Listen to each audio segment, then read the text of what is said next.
first glance, it looks like an ordinary spin class at the YWCA, but this is no ordinary instructor. 1, 2, 1, 2, keep that tempo. Meet Marj Machen, a former YWCA fitness instructor who's making her big comeback since a 2008 accident left her paralyzed from the chest down. We know her as Marge in charge, and she could motivate a tree.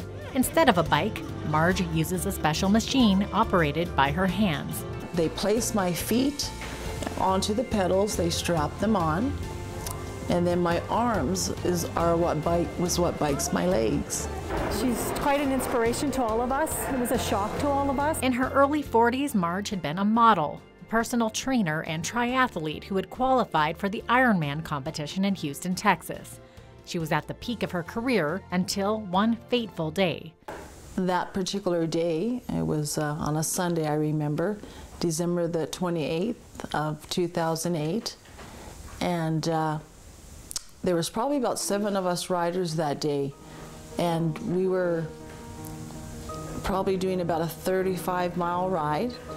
We were probably about 5 minutes from finishing that ride, and I happened to be in the back at that point, and I was hit at 60 miles per hour by an SUV, and we found out that the man was texting.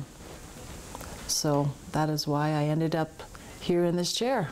A spinal cord injury left her paraplegic, paralyzed from the chest down. And don't do it, it's dangerous, dangerous. We've all heard the messages. Don't text and drive.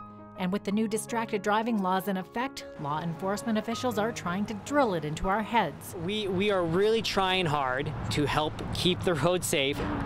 As far as texting and driving, you're not that important, right? You can wait 10 minutes to get that text message.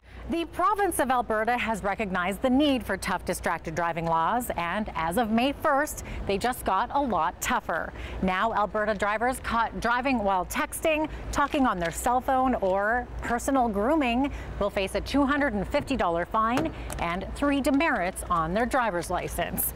So the bottom line is, if you need to send a text or apply your lipstick, make sure you do it before you hit the road. But no public awareness campaign or legislation can bring the issue closer to home than meeting Marge. I remember when the doctor had said to me, you know, Margie, you've had an accident and I don't think you'll walk. Now that was devastating, and I remember feeling like, oh, sorry,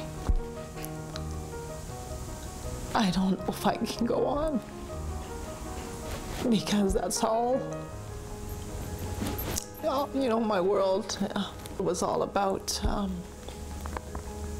doing and going, and so I couldn't imagine. But of course, over time, with faith and God and my family by my side, we pressed on, come a long ways. In a way, you could say Marge has come full circle. The former personal trainer, aerobics and spin instructor hadn't been back at the Y since the 2008 accident, until just recently.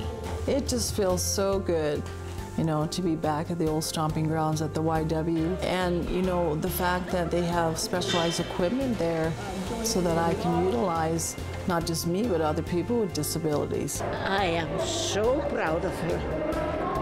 So proud and so thankful that she came this far. Because when it has been tough. You don't give up hope. Each day is a gift. So you don't want to take it for granted. For Go Southern Alberta, I'm Jeannette Rocher.